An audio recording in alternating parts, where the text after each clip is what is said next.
It's the end of May and I don't know about where you are, but what a blustery few weeks we've been having in the end of May into the beginning of June.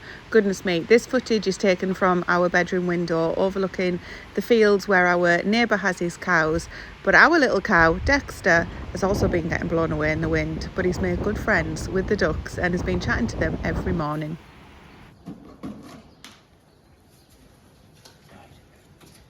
Welcome back to another video. Saturday morning, early start. First little daft jobs is to sort these pheasants out. It's the first time I've had to go in a week, so our little plan worked out well. The full feeder literally just emptied this morning and the water was still halfway full, so I've just refreshed the water, refreshed the food, and then hopefully it'll last them for another week. So I was going to put the ducklings in with them, but I'll take you over there and show you the little ducklings pen in a minute, but I'm not going to because they're absolutely filthy. So I don't really want to be messing this up because it's been working so well. So I might just have to put them in there for now because we need the brooder for Tuesday because we're expecting some more things to go in it. So I'll get this locked back up and we'll take you over and show you the ducklings.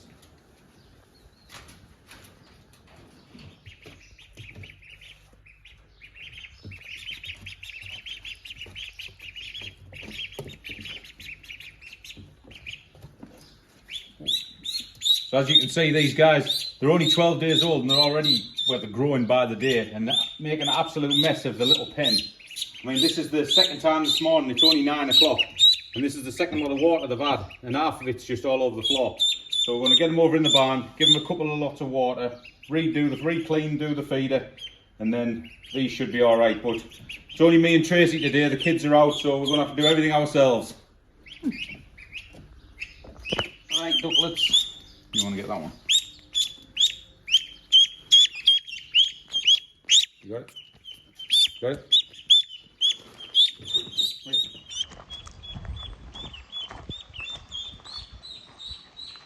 There's your mates. Look, there's your mates who you're running with.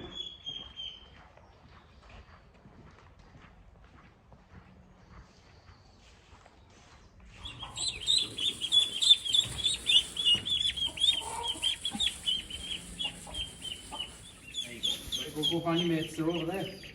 Oh, he wants you? Look, there you go.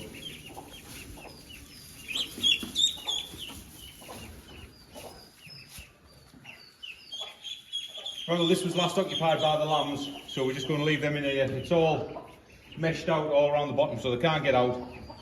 It's not totally rat proof like the pheasant one is, so we're just fingers crossed for these because they still are a bit small and vulnerable. But we've got the heat lamp on from them, they probably don't need it. It's still pretty warm on a night around here. So we'll get the feed in, get the water in, and just keep checking on them really. Right, well there's them settled. We've got the water, we've just put it on one of these black like gardening trays just to keep it as clean as we can. We just put a couple of blocks under the feed so they don't knock all the straw and everything in it. So now we'll just leave them for a few hours and let them get settled. Right, so I'll make a start on this gooseberry slash raspberry slash currant bed, getting these weeds out. We haven't done it for maybe a week, and these are what the type of weeds that we're dealing with, especially after a couple of days of rain. If only the crops could grow as quick as the weeds, we'd be doing all right. We're not doing too bad. So this bed here, the potatoes, would you believe I only hoed this and pulled the weeds out literally, what was it? Where are we now? 4 days ago. Yeah, not long at all. I put these rhubarb leaves down as an effort to keep the weeds down at the side. We're going to get these roots and artichokes out today as well. I'm sorry, I know Mick, one of our viewers, absolutely loves those, but I can guarantee you, even if we think we've got them, we won't have done. While Stephen's working on getting the weeds out of the fruit bed over there, this is the bean bed and pea beds that we've got in. There's one, what's that called, Tracy? Come on, sweet pea, goodness me. That's starting to come as well. So what we're going to do is, before we start putting the climbing nets on for them to cling on to, I'm just going to get it weeded because, as always, as well as the general weeds, there are volunteer potatoes, quite a few. So I started watering and I said, look, let's get this done first. So we're going to get it weeded, watered, and the nets up. Right, well, while Tracy's been on with the peas and beans, I've been on with this nightmare task that we do every year. It's right pain in the arse, but it needs doing. So you can finally see, got all the nettles and thistles out, and you can actually see what's going on. So you can see the clear separation between all the currant bushes. There's the black currants coming along the tree, the red, the white, And then in the middle, all the raspberries. You can see they're all coming, all the early raspberries are coming. We have got autumn sprouting raspberries in here as well. And then down this line we've got all the gooseberries, which are all flourishing. Now you can see them, now we've got it all cleared out. So yeah, it's looking good, just all the weeds to clear out the way. Arms are nettled to bits, don't know if you can see that on the camera. And they're stinging like hell, so then we're going to call that day for a few hours. The kids are in London, we've got the day to ourselves, so we're going to load the car up with the dogs and have a run out for a few hours, so you might as well come with us. To be clear, well, first of all, I finished the bean beds and I've sown some more of the beans that didn't come through where I haven't got spare seeds. I've done something else or filled the gaps with sweet peas. So I've just watered those. I've also put courgettes on the end of the beds there. It's very dark, is it? Is that just me? Anyway, we were supposed to be spending all day in the garden and Stephen's just had a spontaneous moment, like he does. And that means that we're going out. I am dressed for the garden. I'm not dressed for going out. But apparently that doesn't matter. So we're going out. Well, after a quick change and an hour and 37-minute drive, we popped out. That's a long drive for us, by the way, at least here in England. Stephen had a lovely idea of coming back to somewhere that we came many years ago. Yeah, 13 years ago we were at a little spot called Parkfoot in Ullswater in the Lake District. And behind us there is one of the little cottages. It's changed a lot since 13 years, but we stopped in one of them. This is where Grace learned to ride a bike. Jack was only in his pushchair at the time. He was only 18 months old.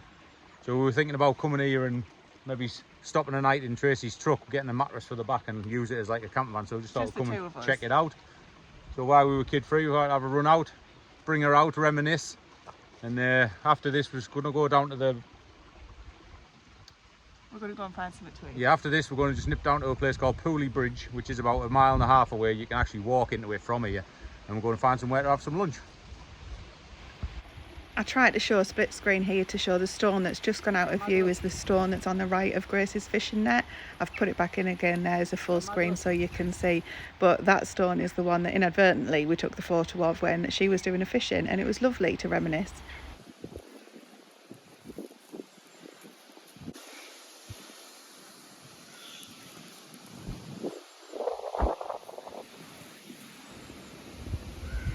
Isn't that where Grace stood and got a picture with the horse? Yeah. Oh, is it? And that's the bank there where she learned to ride a bike. So Stephen's version of learning to ride, you put her at the top and just let her go. And by the end, thankfully, she'd figured out how to stop. But those are the cottages that we stayed in. I don't have video footage, it wasn't a thing back then. This is like, what, 14, 15 years ago? They have totally changed. And we saw a red squirrel somewhere. It actually might have been on the stone bit there, because the gardens were there. There wasn't patios or anything fancy like that back then. Little memories. I remember Grace was stood, if I can find a picture I'll put it on, with a pony in a dress. I don't think she's worn a dress since. We actually seen her on that little stone wall behind us there. I don't know if you can see in the background, full Lake Ullswater's there, just over the top of them caravans in the background. But on that wall we actually saw a red squirrel. I've just said it was that one up there. It was outside the well, cottage. Because you might not have seen it that far from. Maybe. So what happened with the red squirrel was I was busy doing something in like the back of the house, whatever it was. It was the first holiday away with the kids and we came with all our food. We had a black Labrador called Buddy at the time. Ram-packed car. We even had like a tray of 30 eggs on the top, didn't we? Do you remember? We had everything. When you went over the top of the, is it the Pennines? I think so. When you go up high to come here, there was a really, really bad rainstorm. It was absolutely horrendous. Anyway, the car was packed, you couldn't move, the kids sat ram-packed, and obviously we had a buggy and everything for Jack. But anyway, the red squirrel, I was busy unpacking or doing whatever, and Stephen shouted to me. I thought something really serious had happened when belting through. And he was like, there's a red squirrel! Obviously, I appreciate that more now, 14 years later. But at the time, I thought something had happened to one of the kids. I'm belting through. I was like, is that it? He's like, you will never see one again in your lifetime. You should really appreciate this moment. I don't think I even saw it in the end, did I? Because I'd come. I can't We've never seen one since, though. But he was right. We haven't seen one since. Come on. They're dead. But yeah, I might see one. Might see one now.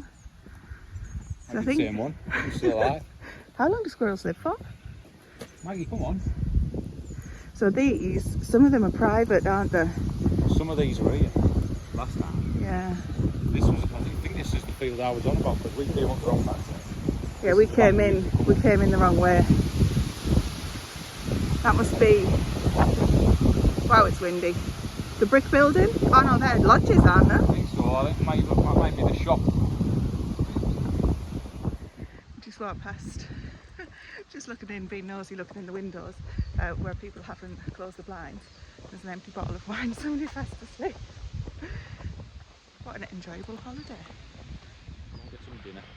I'm going to go and see if we can find somewhere to eat, but yeah, the idea is we're going to get an inflatable mattress or something that goes in the back of the Land Rover, because when you put the seats down, Stephen can actually lay flat head to toe without having to crouch up. So we're thinking about coming away for a night, aren't we? I did say, can we just buy a motorhome and start doing this? And Stephen said, why don't we? Let's try one night away for see if we can cope with each other in such a confined space. Be fine.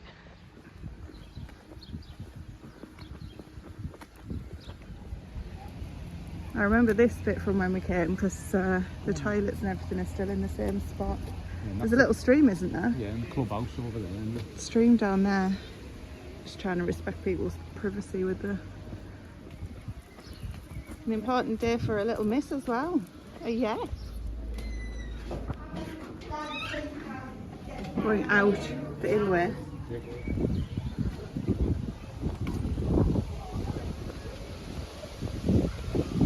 Red phone box. Not many of them about these days. Has it got a phone in it? Yeah, it has as well. I don't think that will work. Oh, yeah, it's still there. What is?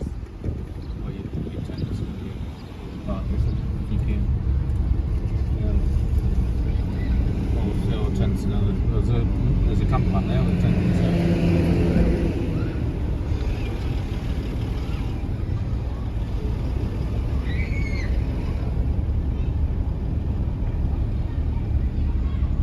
Oh, are you? So you just have a spot like they have. There's a cameraman there. So there's a, yeah, but they've got like an awning and everything. Do you like pick your spot, or do you get speed bump, or do you get told where to go? They'll tell you, ask what you've got and then tell you where to go. Oh look, there's a motorhome. You can even just shot it there next to the little beck, little river. Your boots open, love. Went that field down there with the dog and the kids when we were here, and we were just paddling in the lake. What we did? Yeah. Well, you were. Are you sure? Was it? Positive. Was it us? 100%. This wasn't it. Oh, this new campsite, not all new.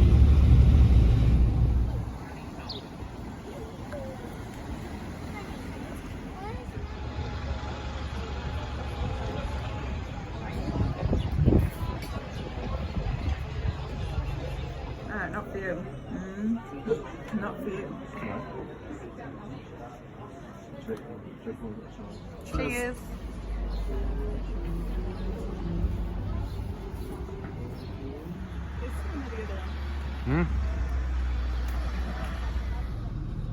Right, well, we're back in the car. I've just had a couple of nice hours there in Pooley Bridge. We stopped at the Pooley Bridge Inn. We had a lovely lunch.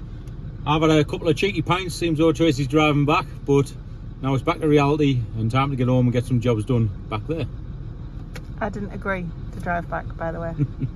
You did. It's been 2 weeks since we got that footage. Can you believe? Time has been flying for various reasons, but it doesn't mean that things have stopped. Whilst I was out of action with my back, I went to visit the knife angel that came to our local town. Was absolutely blown away by it. If you've not heard of that, give it a quick Google. It's made of over 100,000 knives that people have handed in. That means that they're off the streets. It was fantastic. We've also been absolutely hammered by the storms, the wind, the different weather that's been thrown at us. So we've been turning a little bit back to winter food, but have been also harvesting the first strawberries from the garden, which were beautiful, and then we were hit with the storms again. You can't really see on the footage how much it's raining, but it was really coming down at one point. And to be quite honest, you just kind of turn into survival mode, do the bare basics, and by now everybody is starting to feel so much better, but Stephen's still on with the decorating.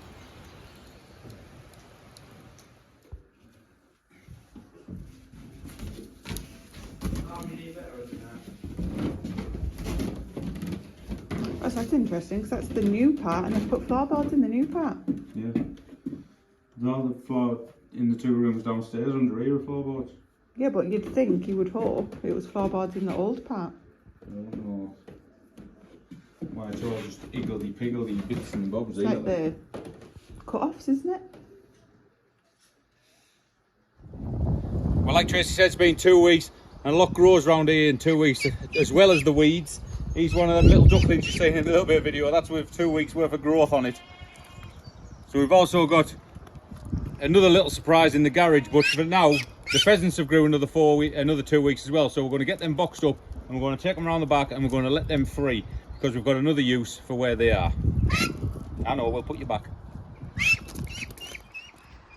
So if you don't know what we're talking about with the pheasants, we actually disturbed a pheasant nest, which we didn't mean to, obviously, when we were working in the field one day, and we went back the next day just to check if she'd come back subtly. We didn't interfere or anything like that, and unfortunately the hen hadn't come back. Do you call female pheasants hens? I'll ask Stephen. Anyway, and Grace being Grace couldn't see those eggs just sit there and you know, be open to foxes and birds and things like that, so she put them in the incubator, and then 6 pheasants hatched. We actually lost 1, I think it was, and we've got them in the barn just round the corner there. The idea always was to let them go once they were big enough, so the time has come for that, so we're going to be doing that well tonight by the sounds of it. I've just double checked and you said it is a hen. So we're going to do that tonight. We've got something else to show you as well that's really important to the small holding. So we're going to get on with a few different small holding jobs. It's nice to be back. They think that the rats, I think. No, we don't let them in there. Right, so these have been in here a fortnight now and they've absolutely thrived in here. So now it's time to set them free. Because like I said, we've got another use for this cage. So I'm going to go in. Tracy's going to lock me in because they've escaped once out of here and we had a nightmare getting them back. So she'll lock me in, we'll get them in that box and then we'll take them around the back and then go. Hopefully I won't need that. They are super skittish. This is how they end up hurting themselves, isn't it? Not for you, Rodney. No, boys.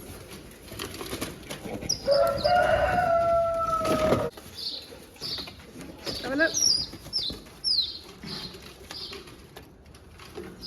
Dumb question. Are these all females then? Or don't they get the colours till like cockerels when they're older? All females. Which is not a bad thing. True. Keep the population going. Right, come on, last one. So saying we've only got 5 left, yeah? Lost 1. Huh? Lost 1, we've only got 5, that's right, isn't it? Yeah, 5. We're good? Yep. Boys, not for you, come on. And where are we taking them?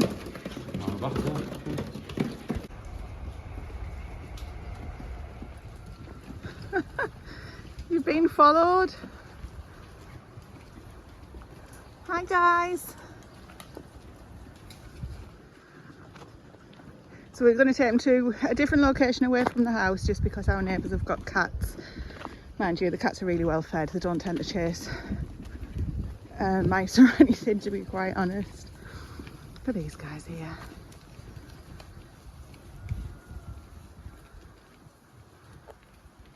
You're so pretty. And told hurry up. Too busy filming the cows. So Stephen said he's just going to turn them out into the long grass. Oh. Right, well, it's as far as we'll go. There's all fields around us, all plenty of long grass, plenty of hedgerows, so plenty of cover for them to keep themselves safe. They can't wait to get out. You sad to see them go, but hopefully they'll live and thrive. So we'll let them out and see how they get on, or probably not see how they get on. There you go. Oh, yes. Go on then. Oh, wee mate.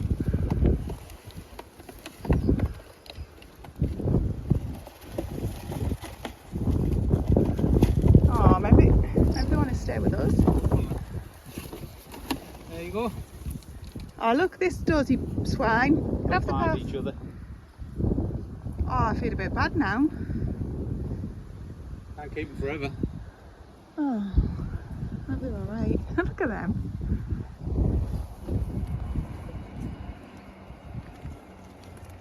Oh, that was a bit rough. Hi guys.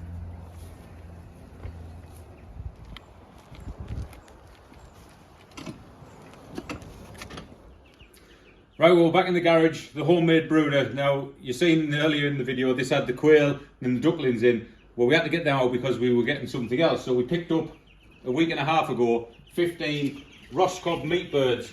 Now, last year we raised our own meat birds with the Rhode Island Reds, but we just haven't had time to go around with it this year. So we just went out and picked up these. Now, these are tiny when we got them, like a day old. We got them at a day old. And they've just put some real weight on in a week and a half. So they need moving, they've outgrown this.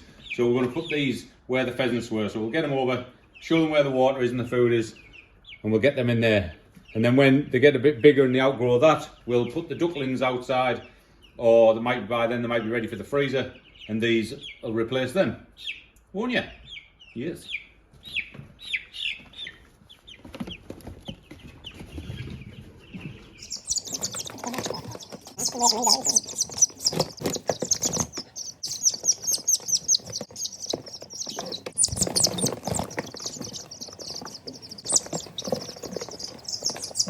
Right. The feeder, might have 2 feeders in there. You want to get that? Mm-hmm.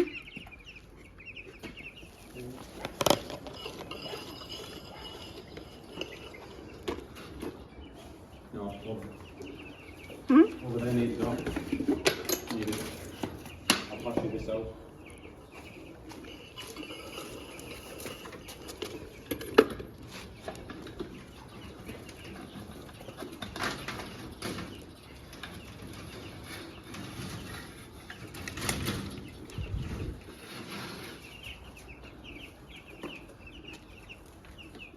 Right, well, we've got them in, we've refreshed the water, they know where it is, they've got the food, 2 feeders.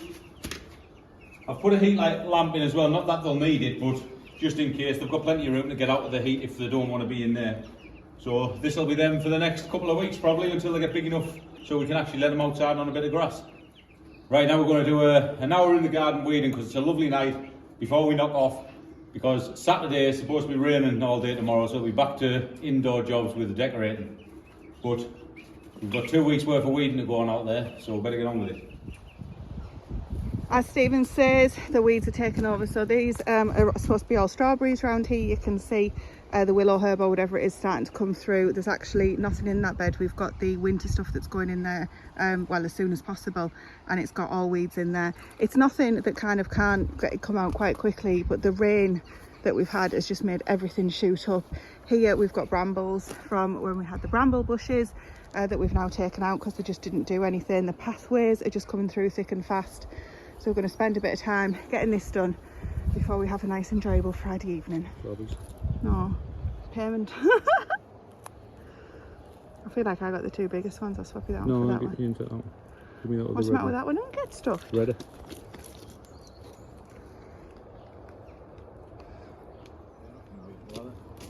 They are really nice. Right, well, look at that.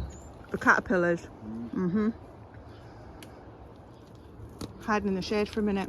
This is, well, you all know by now if you watch, but this is Grace's memorial garden. I've got all the animals that we've lost. It's looking absolutely gorgeous. She is massively getting into a cut flower, so much so actually she's asked Stephen to build her a cut flower bed. We need to talk about that. We need to talk about that. And then these here, these caterpillars have invaded the nasturtium. See them ones,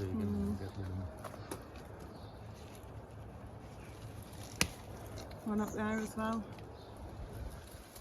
Calendula, looking good. And then there's the lavender in between, which is absolutely tiny. We don't expect to come to much this year, but it's just getting its feet down. Nasturtiums as well.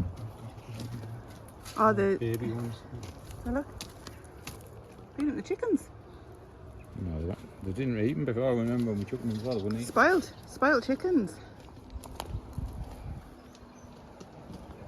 No way. The bee. Chicken food.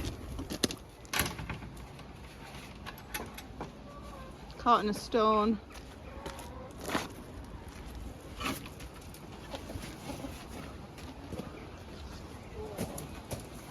Evo chicklets. It's nice and cool in here for them.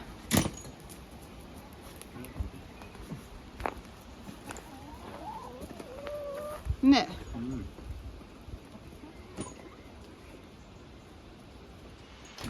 Well, the hours are literally flying by, so we're going to bring this video to another close because we're about to get started on the next video when we have finally got the all clear to be able to talk to you about the little dog that you've been seeing in some of the videos over the last couple of weeks and things. So we're going to update you on all of that in the next video, but for now I think I'm about to get blown away, so we're going to go and get something to eat and we will catch up with you very soon.